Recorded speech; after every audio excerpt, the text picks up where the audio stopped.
Oh crap, the others are here. A big old piece of trash. Boy, oh boy. Son of a...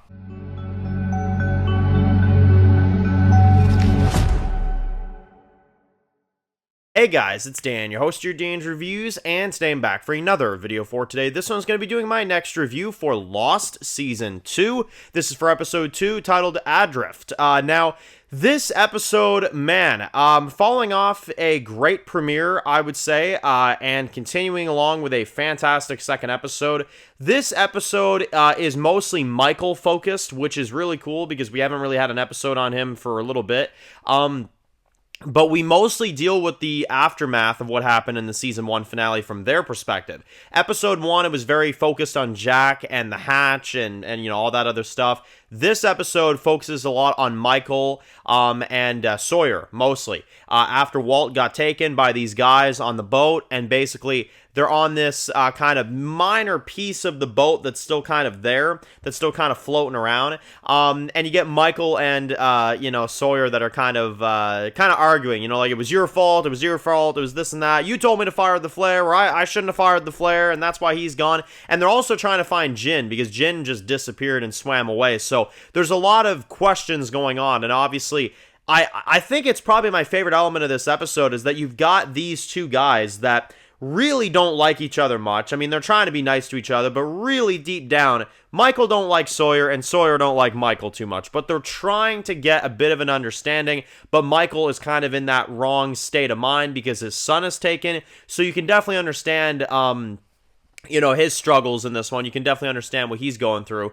But you know, he's got like a minor piece of the boat, you know what I mean? And then Sawyer has his piece, and he's like, no, you stay on your piece, and I'll stay on my piece, you know? And they're kind of like arguing throughout most of the episode, trying to figure out what they're going to do next and try to figure out a way out. And meanwhile, you've got flashbacks in this episode of Michael when he was going through the entire process with his ex-wife, you know, to get custody of his son, and unfortunately, he lost.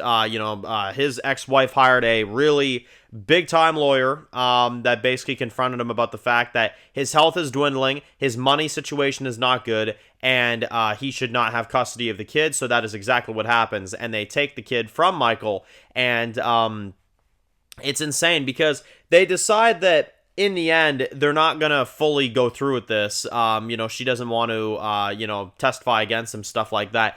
But here's the thing, Michael still loses Walt for many years, and we see how, you know, that goes down. And every time we see Michael, and every time we see his flashbacks and the connection with his son, and then I love it too, because it's connecting to the current day now, where he's looking for Walt, and he's trying to find Walt, you know? But I just feel so bad for Michael, I really do. Every time we see him, every time we see his struggles and what he's going through with Walt, it never gets easier to watch, it really doesn't.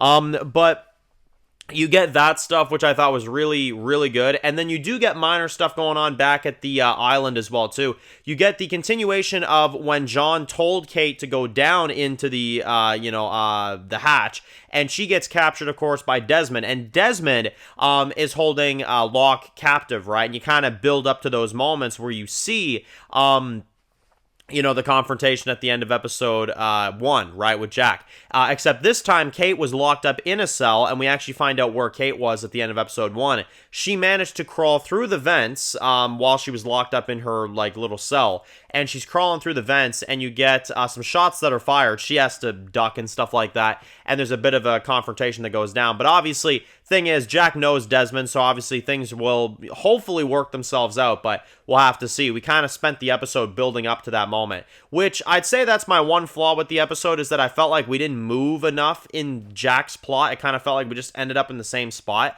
I would have preferred a little bit more progression in the story on that plot instead of just getting, you know, their perspective, and then you get the cliffhanger in episode 1, and it's like, oh, okay, here we go again, you know? So I would say that that's kind of a flaw I have. I felt like it was a little, you know, like, okay, like, dang, we really didn't progress any further than that scene. Like, okay. I like the cliffhanger, too, because at the end of the episode, they make it to the island, and the crazy thing is that the island's huge, so obviously they're, you know, they're having to find a way out, right? But they find Jin, right? And he's running, and it's kind of this cliffhanger at the end of the episode where you've got Jin, who of course kind of runs up to them, and he's like, oh my god, you know, like, what, you know, and it's like, oh, what are you running from? And he's like, others, you know, and it's like, the others, what? And then you got this cliffhanger of these people walking through, and they're approaching Sawyer, Michael, and Jin, and the episode cuts off right there. So, is that the others? We'll have to see, of course. It was a really intense kind of ending to the episode.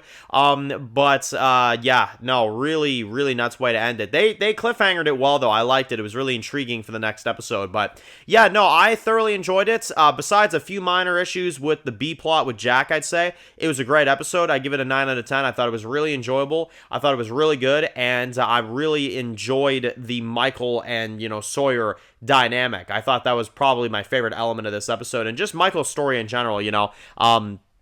I think has been really good. I think Michael is one of the more underrated characters for me so far. I think he's really good.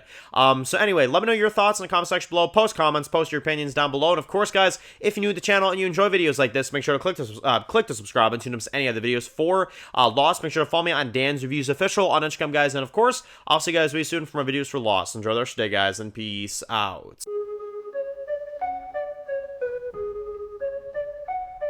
Born in the dark alleys, city of concrete. Dan's reviews blowing up, never taste defeat. Walking Dead dissected every plot twist beat. World gone mad, TV junkies hit a treat.